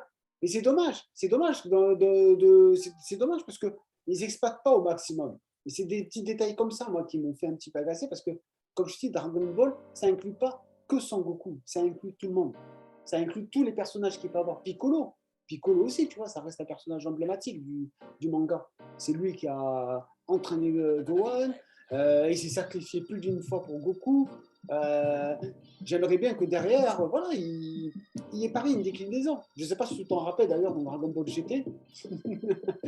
Il meurt à un moment Piccolo. Il meurt, il se sacrifie. Et oui, voilà, mais en parlant de l'enfer, il devient le gardien des enfers. C'est lui qui surveille les enfers. Et genre, par exemple, à un moment, tu as Freezer, je sais pas quoi, ils essaient de s'échapper. C'est lui qui surveille les enfers, il devient le Batman des enfers. C'était marrant, c'est marrant, tu vois. J'aurais bien voulu qu'il fasse des histoires comme ça, tu vois. Des ouais, histoires comme des histoires parallèles. c'est ça, tu vois. Par Mais exemple, moi, ouais. c'est comme dans One Piece. Dans One Piece, je sais qu'ils font des histoires parallèles. Je sais qu'ils ont sorti 2-3 chapitres sur Sanji, bien avant qu'il rencontre Luffy. Avant que Luffy arrive dans le Barati. Tu vois ce que je veux dire? Il y a eu des petites déclinaisons comme ça. Et j'aurais bien voulu qu'ils fassent des déclinaisons comme ça. Parce que Ouais, mais toi, ce que tu dis, ce que tu dis, c'est des petits spin-offs. Là, dans eux, ce qu'ils veulent, c'est vraiment vendre, je sais pas moi, une cinquantaine de tomes. Et c'est pas en faisant des spin-offs que tu vas faire cinquantaine de tomes. Tu vois ce que je veux dire? non, mais ça peut marcher. Ça peut marcher. Ça peut marcher, mais eux, ils sont sur du gros format en fait. Moi, je veux te dire mon avis personnellement de fan hardcore de Dragon Ball Z, je te rejoins à 100%.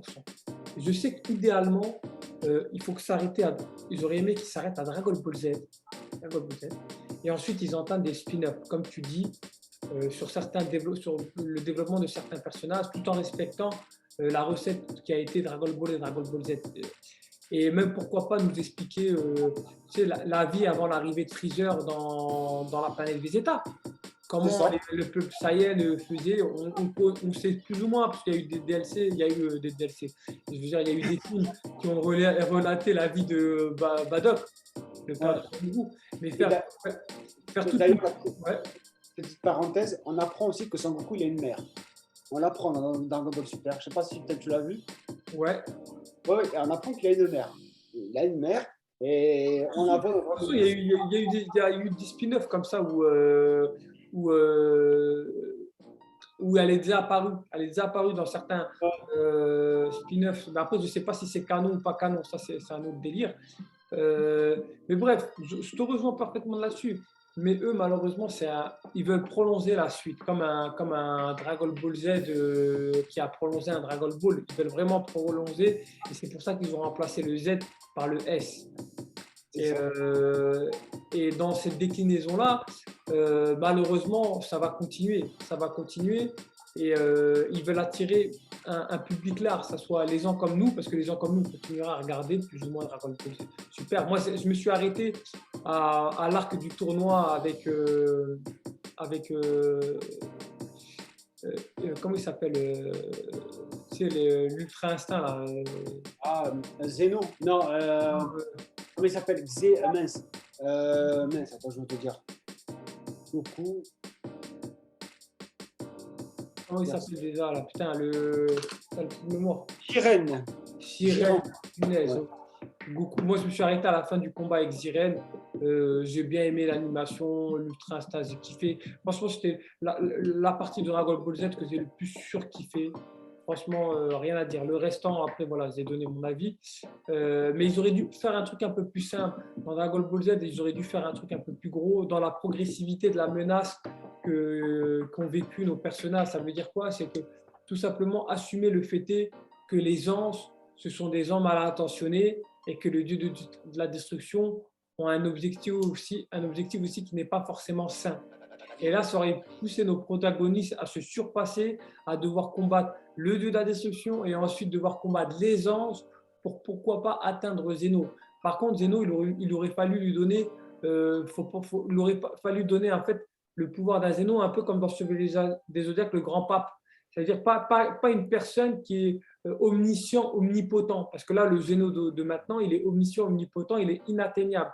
Mais si on avait conçu un Zeno, un personnage un peu plus, un peu moins invincible, tu vois, et avec des anges qui travaillent pour lui, et ben en fait, ça aurait permis en fait de rendre la menace bien plus importante, bien plus grave, et ça aurait aussi permis aux personnages de progresser pour pouvoir les dépasser. Bien Là, sûr. on sait que Goku ne dépassera jamais Zeno.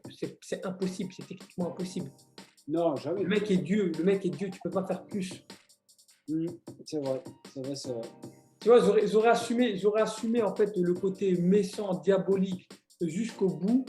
Ça aurait créé un vrai enjeu, une vraie progressivité. Les personnages auraient dû évoluer pour atteindre leur objectif et sauver le monde.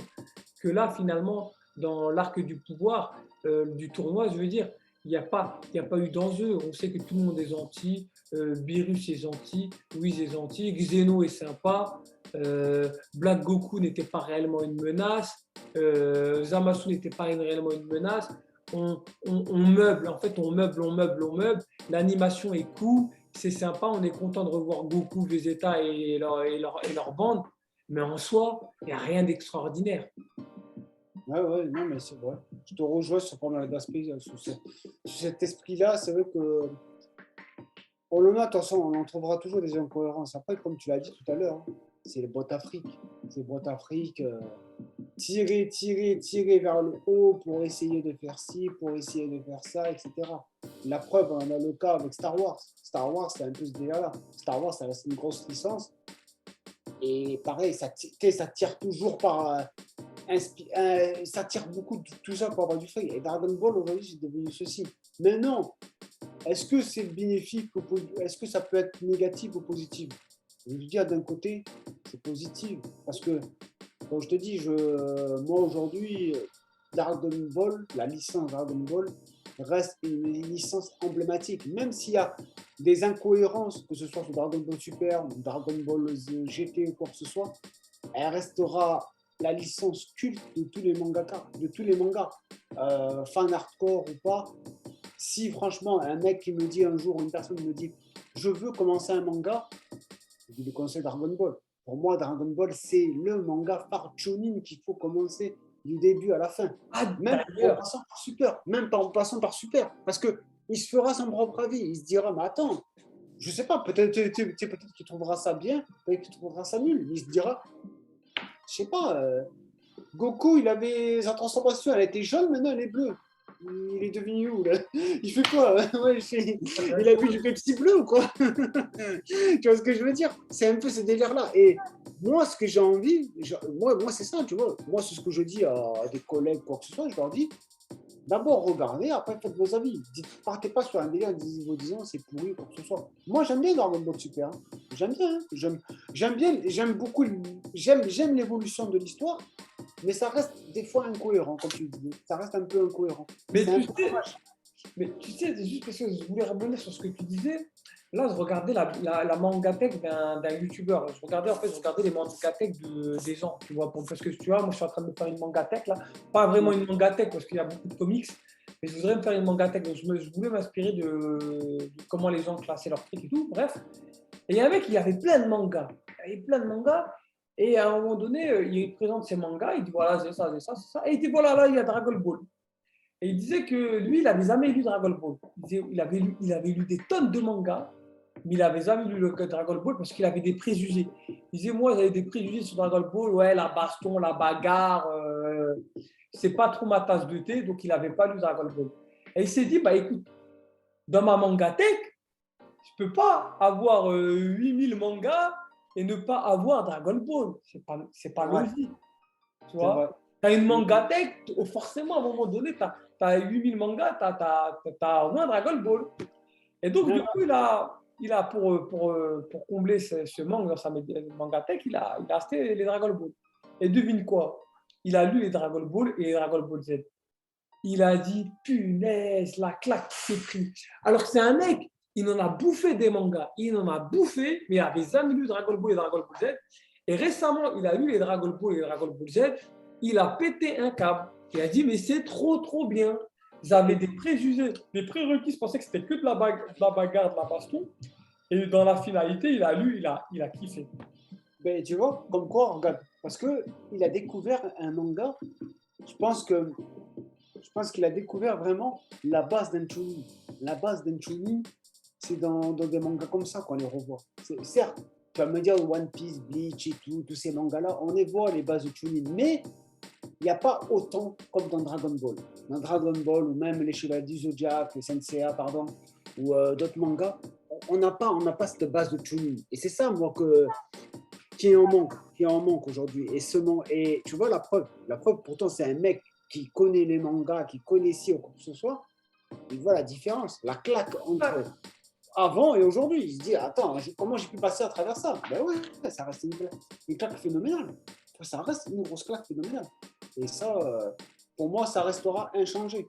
Ça restera inchangé. Et je te dis même que, franchement, s'il doit avoir. Apparemment, il y a une suite qui est prévue parce que ils attendent de là. Il y a un film qui va sortir. Moro, moi, je n'ai pas vu tout ce qu'il y a avec Moro. C'est Moro, il s'appelle le méchant. Il y a Moro, une espèce de bouc, je sais pas quoi là. Une Ah, espèce Moro, de... c'est pas le bout. Ouais, ouais, si, c'est le bouc. C'est Ouais. le Il y a une bout, ouais. espèce de bouc ouais, qui vient. Comment ils appellent ça? Moro, mais comment il s'appelle? L'aspireur des galaxies. Je crois qu'il. Je sais pas, Ouais, il voilà, bouffe l'énergie. le dévoreur des galaxies, des univers, pardon. Le dévoreur des univers. On dirait le nom d'un méchant dans Marvel. Ouais, mais c'est ça. Ouais, comment il s'appelle? Galactus ou c'est pas Oui, quoi là. Galactus, voilà, Galactus. C'est trop ça en plus. Mais c'est Moro. Ouais. Après, il y a d'autres ennemis aussi qui viennent. Mais tu vois, même dans Dragon Ball, c'est ça aussi que je trouve un peu dommage. Dragon Ball Super, il y a des ennemis qui sont quand même bad. Tu vois, par exemple, Black Goku, Zamatsu, Moro, t'as d'autres ennemis encore qui vont venir et tout. Et je trouve que ces ennemis, ils sont bad. Mais je trouve que leur combat, quand je lisais les chapitres ou quoi que ce soit, peut-être qu'on va me corriger, peut-être qu'on va me dire non, tu dis n'importe quoi ou quoi que ce soit. C'est un peu bâclé. C'est bâclé, pareil, on se dit encore, ah putain, j'aurais bien voulu que le combat est dur. Je sais pas, moi, quand on regardait Dragon Ball ou quand on lisait avant les Dragon Ball, les combats, ils duraient 10 ans. Quand je disais 10 ans, 5 chapitres, grand maximum, allez, 7 peut-être, max. Et un épisode, ça durait une vingtaine d'épisodes. Une vingtaine d'épisodes. Et c'est dommage. C'est dommage d'en arriver là. Mais bon, j'espère que par la suite, on aura des bonnes surprises et des bonnes occasions. Voilà. Je voulais terminer sur ça. Je ne sais pas si tu as d'autres choses à rajouter. Oh non, c'était juste pour dire, de toute façon, on reste fan de Dragon Ball, Dragon Ball. En fait, la vérité, ils peuvent faire ce qu'ils veulent de la licence Dragon Ball. Tant qu'on a déjà Dragon Ball Z, moi ça me convient. Maintenant, les licences qui vont venir, on va les regarder de près ou de loin. Le jour où il y a une licence qui sera bien, bah, on va le dire. Le jour où il y a une licence qui sera moins bien, on le dira. Et c'est tout. Hein. Je veux dire, après, business, tu vois, c'est forcément, comme tu as dit, là où il y a de l'oseille, il n'y a jamais de fin. C'est ça. La preuve, hein, il n'y a que des pauses. Il n'y a que des pauses. C'est ça. Il y a toujours de ça. Toujours de ça. Mais voilà. Je pense qu'on va s'arrêter là, à moins que tu as d'autres choses à rajouter, peut-être éventuellement. Non, franchement, j'ai dit tout ce que j'avais à dire. Euh, à part le fait venez soutenir cette chaîne en vous abonnant, en likant, en partageant. Merci à ceux qui se sont abonnés, ça fait vraiment plaisir. Et même pour vos likes et tout. Donc, c'est une émission hebdomadaire. Si vous êtes au rendez-vous, comme on l'a déjà dit sur les précédentes vidéos, on compte ouvrir le live en stream. Pour l'instant, on n'est pas assez nombreux au sein de la communauté. Donc, c'est pour ça qu'on reste qu'avec Roger pour débattre.